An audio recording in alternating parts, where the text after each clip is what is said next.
తమాషకి చెప్పాను, నేను పెళ్లి చేసుకోపోతున్నానని. ఆయన అన్నాడు, పెళ్లి చేసుకుంటే పిల్లల్ని తేవచ్చు ఇక్కడికి కదా అని. నేను చెప్తే పెళ్లి చేసుకునేది నా ఒక వైఫ్ని కాదండి, నా దేశాన్ని అని చెప్పాను. I can't bring my country to Singapore అని చెప్పాను. ఆయన వదిలేశాడు. అంతవరకు పట్టుకున్నారు, ఒక 4 రోజులు వదలలే. చెప్పండి, పెళ్ళి అయితే పెళ్ళాన్ని పిలుచుకొని వచ్చు, దేశాన్ని పెళ్లి చేసుకునేవాడు వాపస్ ఎట్ట పిలుచుకొని వస్తాడు. I'm adapting my country, so I can't bring the country back అని. So that was the stage. మీ ముందు కూర్చోవడానికి ఒక అర్హత కావాలి. ఫైజర్ లాంటి కంపెనీకి సీఈఓగా ఉండడం, సన్ ఫార్మాకి ఆ తొలి అడుగులు మీరు ఉండటం, నాకు ఆ అర్హత ఉండాలి అడగడానికి. It's all about luck and ఏమంటారు, ఒక అదృష్టం ఉంటే మీ ముందు కూర్చొని అడుగుతున్నా క్వశ్చన్. బట్ నెక్స్ట్ నేను అడగబోయే క్వశ్చన్కి నాకు అర్హత లేదు, బట్ నేను అడగాలి అని అనుకున్నా. చాలామంది భారతదేశంలో నాలాంటి యంగ్ ఎంటర్ప్రెనర్స్ అందరు థింక్ చేసేది ఏంటంటే, మీలాంటి సీఈఓస్కి భారతదేశం మీద దేశభక్తి ఉండదేమో. ఫైజర్ లాంటి కంపెనీకి సీఈఓగా వెళ్ళారు, they founded foreign companies. Microsoft CEO కానీ, గూగుల్ సీఈఓ కానీ, భారతదేశంలో టాప్ ఐఐటి క్యాడర్లో ఉన్నటువంటి ఎనీ పర్సన్ ప్రపంచ దేశాలకి సీఈఓగా ఉంటున్నారు. వై కాంట్, అంటే ఇక్కడ మీకు అకామిడేట్ చేసే పని లేకుండిందా? అంటే అంత కంపెనీస్ లేవని మీరు వెళ్ళారా? లేదా మీరు చదివినటువంటి బుక్స్ కానీ, నాలెడ్జ్ కానీ ఎక్కువైపోయి ఆ దేశాల్లో ఆ కంపెనీస్లలో చేస్తున్నారా అనేది ఎలా చూడాలో తెలియదు. కానీ but biggest companies in the world, దానికి సీఈఓస్గా భారతీయులే ఉన్నారు. వాళ్ళల్లో దేశభక్తి ఉంటే భారతదేశంలో ఉన్న కంపెనీస్ని నంబర్ 1గా పెట్టవచ్చు కదా అనే ఒక విమర్శకి తావుండింది. దాన్ని ఏ రకంగా మీరు సమర్థిస్తారు? సార్, దీంట్లో ఒక విషయం నిజంగా చెప్తాను సార్. పోయేప్పుడు దేశభక్తి లేదని పోమండి, ఆకలితో పోయాను. మొదటిసారి చెప్పాను, ఆకలికి పోయినప్పుడు మనకు పోయే ప్రయాణంలో, సుదీర్ఘ ప్రయాణంలో నీకు సంతోషం ఉన్నప్పుడు వెనక్కి ఎవరు చూడండి, కష్టం. అది అది అది నియమం, అది లైఫ్ అంతే. Life is all about that. నీకు ముందర పోతా తోటలు చూసుకొని, మంచి గార్డెన్స్ చూసుకొని, ప్లెజెంట్ లైఫ్ ఉన్నప్పుడు, అంటే వాళ్ళకి భక్తి లేదు, ప్రేమ లేదని కాదండి. ఓ జీవితం హ్యాపీగా జరుగుతున్నది కానీ అన్నప్పుడు 99% మనం తిరగడం అనేది కష్టం అండి. అంటే ఎంత సీఈఓ అయినా పొట్ట చేతి పట్టుకొని ప్రయాణం చేయడమే. సార్, నేను ఫస్ట్ వాచ్ నాకు 120 రూపాయలండి, హెచ్ఎంటి వాచ్. ఈరోజు నా దగ్గర ఒక్కొక్క వాచ్ ఒక 50 లక్షలు, ₹1 కోటి కొంటానండి ఒక వాచ్ కానీ. ఎంత నవ్వుస్తుందంటే, ఒక కాలంలో ₹1 ఉంటే రిటైర్ అయిపోతాను అనుకున్న కాలం అది. సో మీరు చెప్తారు కదండి, ఇది అందరికీ దేశభక్తి ఉందండి, నో డౌట్ అండి. నేను I know all the CEOs అండి, అందరితో మాట్లాడుతుంటాను. వాళ్ళకి దేశభక్తి లేదని మాత్రం కాదండి. అయితే ఆ ప్రయాణంలో ఏమవుతుందంటే, బాగా ఉన్నప్పుడు ఎందుకు ఉంటాను. ఇప్పుడు మీరు మంచి టీ ఇచ్చారు, తాగాను, హ్యాపీగా కార్లో పోతాను, ఫ్లైట్ ఎక్కుతాను, దిగుతాను. ఇది ఒక ప్లెజెంట్గా ఉన్నప్పుడు దిగి నేను బస్సులో పోతాను అనే వాళ్ళకి అది అవ్వదు అనేది ఒక 100%. ఇక్కడ ఉన్న స్టేట్కి ఎయిర్పోర్ట్ పోతాను, ఫ్లైట్ ఎక్కుతాను, దిగుతాను, అక్కడ కారు వస్తుందండి, పోతాను, ఇంట్లో పోతాను, ఏసీ వేస్తాను, పోతాను. ఇది ఒక ఆర్గానిక్ వే. ఇక్కడ నాకు భక్తి ఉందా, కింద దోవలో పోయేప్పుడు ఒక బిచ్చగాడు ఉండేవాడిని చూస్తానంటే చూసే అవకాశాలు తక్కువ ఉంటాయి. విండో దింపి తొంగి చూసి వాడు బిచ్చగాడని చూడలేము. సో దానివల్ల మనకంటే వాడిపైన సహానుభూతి లేదని కాదండి. నాకు బిచ్చగాడికి ఆ మాట కథ దొరకని అవకాశాలు లేని ఒక ఉంటాయి. ఎందుకంటే కారు ఎక్కినంటే హైవే కొడతాడు, వాడు పోతూ ఉంటాడు, వాడి కర్తవ్యం చేస్తున్నాడు. బాగా చెప్పారు. సో భక్తి లేదు కానీ, బట్ ఒక్కొక్కసారి మనకు ఒక టైం వస్తుందండి, నా దేశానికి నేనేమో చెయ్యాలని ఉంటుంది. ఎందుకంటే మీ నీడ్ తక్కువ అయిపోయినాడు, నీ ఆకలి అనేది తగ్గిపోతుంది సార్ ఒక కాలం అయితే. ఎందుకంటే మీరు ఇప్పుడు తిని ఎంత ఫుడ్ నేను తెలుసా, హోటల్లో తర్వాత 50 ఐటెంలు పెట్టాను. నేను కడుపు 2 ఇడ్లీ, ఒక వడ తినేసి వచ్చాను, ఒక కాఫీ తాగేస్తాను. నిజం, పెద్ద స్టార్ హోటలు, ఓకే, వేల కొద్దీ రెంట్లు ఇస్తాము, ఎక్కడ చూసినా భోజనం. నమ్ముతారా లేదు సార్, నేను ఇండియా వదిలినప్పుడు మరో పూటకు భోజనం లేని కాలంలో పోయాను. ఈరోజు అంత అన్నం ఉన్నా, ఆ రోజు 2 ఇడ్లీ ఉంటే చానుని పోయాను. ఈరోజు ఇంత అన్నం ఉన్నా నాకు 2 ఇడ్లీనే చానుని వచ్చాను. So that is something called as a road from not contented to a contented place అంటాం. నాకు సంతృప్తి ఇచ్చిన రోజులది. అసంతృప్తి ఇచ్చినాక మీకు స్ట్రైక్ అవుతుందండి, ఇంకా పోదామండి. ఎవరో ఒక రీసెంట్గా ఒక ఇంటర్వ్యూ వచ్చేస్తుంటే, వాట్ ఈస్ కాల్డ్ సక్సెస్ అంటే కంటెంట్మెంట్ అండి. సక్సెస్ అంటే నీకు చాలురా అన్నప్పుడే వాడు సక్సెస్ అంట, లేదా సక్సెస్ మీరు ఎంజాయ్ చేయలేరు. ఆ పీక్ టైంలో వచ్చిన కాలం, ఎంతమందికి ఏ కాలంలో వస్తుందని చెప్పలేము. కానీ సో దేశభక్తి అనేది ఉండే ఉందండి. ఎందుకంటే ఎవడు కానీ భారతదేశం వదిలిపోయేప్పుడు మట్టితో ఎవడు పోలేదండి, అన్నీ వదిలేసి, నేను నా తల్లిదండ్రులంతా వదిలేసే పోతాను. అంటే నా నేల ఉంది అనేసి. ఇప్పుడు కూడా ఫారిన్లో తిరుగుతున్నా కూడా నా నేల ఉంది, ఇక్కడ అన్నీ అమ్ముకొని బ్యాగ్ ఎత్తుకొని పోయిన వాడు నా చరిత్రలో లేదండి. బట్ వన్ థింగ్ మీ గొప్పతనం చెప్పాలి అని అంటే ఫైజర్ నంబర్ 1 అయిన తర్వాత వదిలేశారు మీరు. ఆ టైంలో నంబర్ 1 సీఈఓగా ఉన్నారు, చాలా కంపెనీస్ని కొన్నారు. Top most salary I don't know ఎంత డ్రా చేశారో, లాస్ట్ శాలరీ చెప్పొచ్చా? That was almost like 1000 crores అండి, 1000 crores పర్ యానం. బా, ప్లస్ ఈఎస్ఓపీస్. అర్థం లేని డబ్బు అండి. అర్థం లేని డబ్బు అంటారా? బట్ ఆ టైంలో నా భారతదేశానికి నేను చేయాలి అనుకొని రిటర్న్ రావటం అనేది ఫస్ట్ కంటెంట్మెంట్ అయిపోతుంది కదండి, కంటెంట్మెంట్ అయిపోతుంది సార్. ఏ ఊరి వ్యక్తికైనా కదా సార్. పోయిన I can say I'm gap between 2 generations అండి. ఒక జనరేషన్ మనం చెప్తాం పాతకాల జనరేషన్ని, కొంత ప్రజెంట్ జనరేషన్. మేము రెండిట్లో శాండ్విచ్ చేయడం అండి. సో ఆ మరి ఒక జనరేషన్లో ఉండి ఈ మరి ప్రజెంట్ జనరేషన్ ఇంకా కనెక్ట్ అయ్యే ఒక వ్యక్తిగా ఉన్నాను. ఒక మీకు ఏమి నెక్స్ట్ ఉన్నప్పుడు ఒక అర్థం లేని కూర్చుంటారండి చైర్లో. మీరు అడిగారంటే వరల్డ్స్ నంబర్ 1 హోటల్లో ఉన్నానండి, నంబర్ 1 ఎయిర్లైన్స్లో తిరిగానండి, ఆస్తులు విపరీతంగా చేసేది. అదే గేమ్ అండి. మళ్ళీ మేము జస్ట్ మీకే ఒక గ్లాన్స్ ఇస్తాను. ఏం కిక్ ఇవ్వలేదు మీకు? ఒక సింగిల్ బెడ్రూమ్ హౌస్లో ఉండేవాడిని, 15-20 బెడ్రూమ్లు ఇల్లు ఉన్నది. అదే ఒకరికి నిన్న కూడా ఒకరికి చెప్తాను, ఒక కాలంలో టీవీకి పక్క ఇంట్లో తొంగి చూసి కిటికీ చూసినాను. సినిమాలు క్రికెట్ మ్యాచ్ ఎనీథింగ్. ఈరోజు బాత్రూమ్ విడిచి అన్ని రూముల్లోనే టీవీ ఉంది, చూసేవాడు ఎవడు లేదు. అన్ని రూములు ఉంది, అది కూడా ఆర్డినరీ టీవీ కాదు, హోమ్ థియేటర్స్ అన్ని రూముల్లో.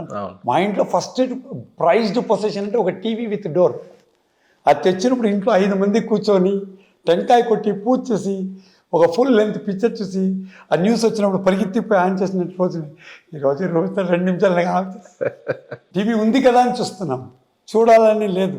అంటే అన్ని రూముల్లోనే టీవీ ఉన్నాయి, మొబైల్స్లో ఉన్నాయి, రీల్స్లో ఉన్నాయి. మేము మరి పాడ్కాస్ట్ చేస్తాం.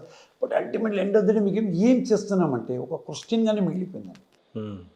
అది ఎవరికి ఏమో పెద్ద మీరు అంటారు కానీ అది మీరు కట్ చేస్తే మీరు అలా ఉంటుందే కానీ వాస్తవికంగా ఎవరైనా మరి ఆ అనుభూతి పొందినవాడు వాడు ఉండలేడు సార్. ఈరోజు మరి చాలా దేశాల ప్రధానమంత్రులు, ముఖ్యమంత్రులు ఒక ఫైజర్ లాంటి కంపెనీ సీఈఓ అపాయింట్మెంట్స్ కోసం చూస్తారు, ఇన్వెస్ట్మెంట్ కోసం చూస్తున్నారు. లేకపోతే ఒక మైక్రోసాఫ్ట్, గూగుల్ లాంటి కంపెనీతో కొలాబరేషన్ మా ప్రాంతం, మా స్టేట్లో ఉండాలి అని పిఎం కానీ సీఎంలు కానీ చూస్తున్నారు.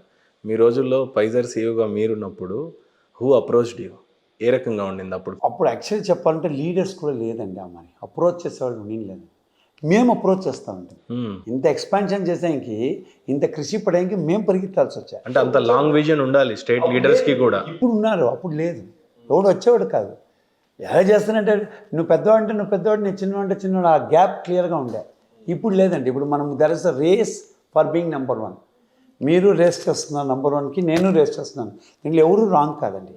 ఆ కాలం రేస్ లేదు, there was no race to be number 1. Everybody want to achieve number 1 position. నేను సో ప్రతి ఒక్కరు వాళ్ళ మైండ్ ఓపెన్ చేసుకొని వచ్చిన కాలం. సో మేము పోయామండి. ఈ స్థితి మీరు చెప్తా ఉండేది పోస్ట్ 2006 అండి. 2006 వరకు అమరు లేదు. మీరు కొంచెం చరిత్ర తిప్పి చూడండి, ఎవడో వాడు వ్యాపారం చేస్తున్నాడు, ఎక్కడో వస్తాడు. ఇది అట్ట కాదండి, ఒక యాప్ చేసి నంబర్ 1 అయిన వాళ్ళు ఉన్నారు. అంటే అంత గట్టిగా చెప్పాలంటే ఇండియన్ ఎకానమీ రేసు వరల్డ్ జీడిపిలో అంత ఉండకపోవచ్చు అప్పుడు. 16-17 ప్లేస్లో మన ఇండియా. నిరుద్యోగులుగా ఉన్నారు. ఒక ఇంబ్యాలెన్స్ని మ్యాచ్ చేసే వాళ్ళు విజనరీ లీడర్స్ లేకుండా ఉన్నారు. I'm very proud to say 2005 అయినాక I met all leaders for all visionaries అండి. ఎప్పుడు ఉండిందండి గ్లోబల్ ఇన్వెస్టర్ మీట్స్, ఎప్పుడు ఉండిందండి అవకాశము?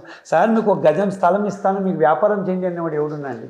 మీరు భారతదేశం చెప్తున్నారు, ప్రపంచంలో ఎక్కడా లేదు. ఆ కోణంలో డిస్కషన్ ఎప్పుడు రాలేదు. అప్పుడు మనకు తెలిసిందంతా యూరోప్ అంటే అమెరికా ఇస్ నంబర్ 1 అండి. అమెరికాలో ఉన్నవాడు గొప్పవాడు, మేమందరూ తక్కువ వాళ్ళని ఉంది. It's a clear socio imbalance అండి. మనం ఏమంటే మీరు వాళ్ళు పెద్దవాళ్ళండి, డబ్బులు ఉండేవాళ్ళు, ఆర్థికంగా వ్యాపారస్తునే, మనం అక్కడ ఒక ఉద్యోగం తీసుకోవాలనేవాడు. కానీ ఆ మరి నేను వ్యాపారం చేయాలని అనేవాళ్ళలో కొంచెం ముందులో నేను ఒకడు ఉంటాను సార్. 2002-2006లో నాకు తెలిసి ఇండియన్ జీడిపి వరల్డ్ వైడ్ 34 ర్యాంక్లో ఉండొచ్చేమో మేబీ. లేదా 175 ఉండిందండి. 170 వరల్డ్ ర్యాంక్లో ఇండియన్ జీడిపి. ఎంత పేదరికమైన దేశమే ఉండొచ్చు. అవునండి. మనకు sir we are not open for foreign players. మరి ఈ రోజు ఇండియా చూసినట్లయితే వరల్డ్ గ్లోబల్ ర్యాంక్లో we are at 4th place and $14.19 trillion లో. But that was not the period అండి. You would have seen a great Indian revolution happen only in the year 2009 అండి. 2009 వరకు ఎవరు సార్ ప్రధాని అప్పుడు? ప్రైమ్ మినిస్టర్ ఓపెన్ చేశారండి. అటల్జీ వచ్చారు, but open was PV Narasimharao గారు. No match between the top two PVN and Manmohan Singh. Open చేసినా కూడా ఎవడు పరిగెత్తి రాలేదండి భారతదేశం ఇన్వెస్ట్ చేయడానికి కూడా. ఇప్పుడు పివి నరసింహ గారు, మన్మోహన్ సింగ్ గారు గేట్ ఓపెన్ చేశారండి. ఓపెన్ చేసినా కూడా నాకేమీ తెలియకుండా భయపడేవాడు. ఏ ఫారిన్ కంట్రీ మీకు వచ్చేవాడు కాదండి. ఆ ఒక ఎర నేను తలుపు తెరుస్తా ఉంటే ఆకలితో కాచుకుంటా, ఎవడన్నా వస్తాడా, ఒక హోటల్ చేస్తే భోజనానికి వస్తాడా. ఎందుకు భయపడేవాళ్ళు సార్? ఆ భారతదేశంలో ఇన్వెస్ట్మెంట్ అంటే అడ్వెంచర్ లేదు కదండి, అవకాశం అనేది లేదు. మీరు ఒక కొత్త వాచ్ కొంటారన్న నా ధైర్యం లేదు, ఐఫోన్ ఇచ్చి 2 లక్షలు మీరు కొంటారన్న ధైర్యం లేదు. ఇట్స్ ఆల్ అబౌట్ పేదరికం అనొచ్చు అప్పుడు. కానీ మా మైండ్ సెట్ అండి, పేదరికం లేదండి, మనం ఎప్పుడు పేదలు కాదండి. India is one of the top richest country అండి. మన ఒక దౌర్భాగ్యం, if you go little bit into economics అండి, సప్లై చైన్లో డబ్బు ఉండేవాడిది డబ్బు ఉండింది, డబ్బు అక్కడనే ఉంది, ముందు పోలే. నేను మీకు ఇలా నేను పోయి కొనలే. ఇప్పుడు ఒక 200 ఎకరాల జమీన్ ఉండేవాడు పోయేసి నేను సేద్యగాని చేస్తాను, ఇమాన్ రెవల్యూషన్ చేస్తాను, మార్కెట్కి పోలేదు, వాడు డబ్బు పెట్టలేదండి. వాడు నేను ఉన్నాను 200 ఎకరాలు అని చెప్పి కాల్పైన కాలు వేసుకొని దర్జాగా ఉన్నాడే కానీ ఓపెన్ అవుట్ చేయలేదు. సో దానివల్ల ఇప్పుడు అవకాశాలు దొరకకుండా ఉండడం. రెండో విషయాలు, మీరు అంటే ఆ టైంలో భారతదేశంలో ఇన్వెస్టర్స్ ఓపెన్ చేసినా రాకపోవడానికి గల కారణాలు ఏమన్నా చెప్పిందండి సార్. ఒకటి, మనకు పోతే గెలుస్తామా అన్న ఒకటి. ఇప్పుడు నేను కెన్యాకు పోయే రోజు అక్కడ నేను ఏమన్నా సాధిస్తానన్న గ్యారంటీ కూడా లేకుండా పోయాను, అవకాశం ఉంది పోయాను. ఆ మారి వచ్చిన వాళ్ళే ఆ పీరియడ్లో ఒక ట్రై చేస్తాం, ఒక 100 రూపాయలు ఇస్తాం, ఒక గజ స్థలం కొందామని వచ్చినాను. సో ఒక 5 years my India also was waiting for foreign investment అండి, ఓపెన్ చేసినా కూడా. ఎందుకంటే భారతదేశం in global level was treated as a second category country. ఇప్పుడు మనం నెంబర్ 1 అండి. భారతదేశంలో ఒక అవకాశం దొరుకుతుందా, ఒక మీటింగ్ ఉంటుందా, ఆ కాలంలో అది లేదు సార్. ఆ రోజు భారతదేశంలో ఇన్వెస్ట్మెంట్ కోసం చూసినా రానిటువంటి కంపెనీస్ ఈరోజు 2025లో ఎకానామికల్గా globally we are at 4th rank. ఈరోజు కంపెనీ పరిస్థితి ఎలా ఉంది? ఇప్పుడు ప్రధానమంత్రి గారు నరేంద్ర మోడీ గారి హయాం నడుస్తూ ఉంది, కంపెనీస్ మానియా కూడా కనిపిస్తూ ఉంది. యాజ్ ఎ సీఈఓగా కంపెనీస్తో, లేకపోతే ఏమంటారు, మన పార్టీతో కాదు, నేషన్తో చూస్తే భారతదేశం గురించి చెప్పాలి, ఎకానమీ ప్రకారంగా కంపెనీస్ రావడానికి ఎంత ఇష్టంగా ఉన్నాయి, ఈరోజు ప్రభుత్వాలు ఏ రకంగా ఉన్నాయంటే మీరేం చెప్తారు? జోక్ వినాలంటే సార్, ఇప్పుడు భారతదేశంలో అవకాశాలు లేరండి. ఆ ఎర్లీ బర్డ్స్ అంటాం కదండి, అది చాలామంది పట్టేశారండి. ఇప్పుడు మనకు అవకాశాలు లేవండి. ఎందుకంటే ప్రతి ఒక్కరు ఎంటర్ప్రినర్ ఇండియాలో మేక్ ఇన్ ఇండియా వచ్చింది, మేడ్ ఇన్ ఇండియా వచ్చేసింది. ఇప్పుడు ఇండియాలోనే అవకాశాలు ఉన్నప్పుడు మన వాళ్ళు సైంటిస్టులు మన వాళ్ళే అయిపోతున్నారు. వాళ్ళు మేము మీ ఊరికి రాము, మీరు మా ఊరికి రాకండి. నేను ఒక సిచ్యువేషన్ ఇచ్చేస్తున్నాను, నేను ఒక మొబైల్ తెస్తాను మీకు అంటే నేనే చేసుకుంటా పోరాను, నేను ఒక యాప్ ఇస్తానండి. నిజంగా ఈరోజు భారతదేశం అంత ఎదిగిందంటారు? అవునండి, ప్రతి ఒక్కరు ఎంటర్ప్రినర్ అండి. నేను మీకు కొంచెం ముందర చెప్పిన స్టోరీలో మా నాయన ఒక వ్యాపారస్తుడు, ఆయన వ్యాపారం పోయింది, నేను ఉద్యోగానికి పోయానని చెప్పాను. ఇప్పుడు వ్యాపారం అనేవాడే ఒకడు వ్యాపారస్తుడు అయిపోతున్నాడు. వాడు కాలేజీ అయినాక ఒక వ్యాపారస్తుడు ఎలా అవ్వాలని ఐడియా పెట్టుకొని వస్తున్నాడు. నేను ఉద్యోగానికి పోయేవాడు తగ్గిపోయినాడు, వ్యాపారస్తులు చేస్తున్నారు. సో ఇప్పుడు అవకాశాలకు ఫారిన్ కంట్రీ వాళ్ళు అవకాశం ఎత్తుకొని రాలే, కాంపిటీషన్లో వస్తున్నారు. ఫర్ మే ఎరా వేర్ ఐ విల్ ఇంట్రెస్ట్ అని చెప్పినప్పుడు భారతదేశం నాకేమీ లేదని పిలిచిన కాలంలో ఈరోజు మనమే మేక్ ఇన్ ఇండియాలో మనమే చేస్తున్నాం, జస్ట్ ఫర్ ఎన్ ఇమాజినేషన్. ఈ కాంపిటీషన్ క్రియేట్ చేసిన ప్రధాని ఎవరంటే మీరేం చెప్తారు సార్? సార్ అట్టని ఒక మనిషిని చెప్పలేమండి, ఒక ఎరా అని చెప్పచ్చు. దాంట్లో 4-5 మంది ఉన్నారండి. ఆ ఎరాలో ఇండస్ట్రియలైజేషన్ ఎవరు అడ్డుపడలేదు. The best part of India is ఏ పార్టీలో కానీ, ఏ ప్రధానమంత్రి కానీ, ఏ ఇండస్ట్రీ మినిస్టర్ అడ్డుపడలేదు. మనము దానివల్ల రాజకీయంగా మాట్లాడకపోతే I think door opened by PV Narasimha Rao. నా దేశానికి వస్తే మీరు నెంబర్ 1 అవుతారని చెప్పింది మోడీ గారు. There is a gap. మధ్యలో పొలిటికల్గా దండిగా చేంజ్ అయినా కూడా శ్రీ రాజీవ్ గాంధీ ఉన్నారు, పివి నరసింహారావు ఉన్నారు. Atalji gave this nation a new twist అండి. అంటే భారతదేశానికి ఒక గర్వమైన స్థానం ఇచ్చింది అటల్జీ అని చెప్పొచ్చు. ఆ ఎరాలో అటల్జీ గారు ఉన్నప్పుడు ఎలా ఉండిందంటే ప్రతి ఒక్కరు సేఫ్ ఉంటాడు. నేను ఇక్కడ పోతే నాకు రెస్పెక్ట్ ఉంది అనుకున్నాడు, ఇద్దరికి రెస్పెక్ట్ ఉంది. కానీ అంత షార్ట్ పీరియడ్లో అటల్జీ గారు ఆయన అంత మార్క్ ఉందా సార్? ఎందుకంటే ఒకటి మనము Asia or India per se is a leadership oriented country. మనం లీడర్ అనే ఒక వ్యక్తిని చెప్పినప్పుడు Atalji was the greatest leader అండి. నేను ఉన్నాను మీరు రండి అనే వాళ్ళు చాలా ఇది ఉన్నాను.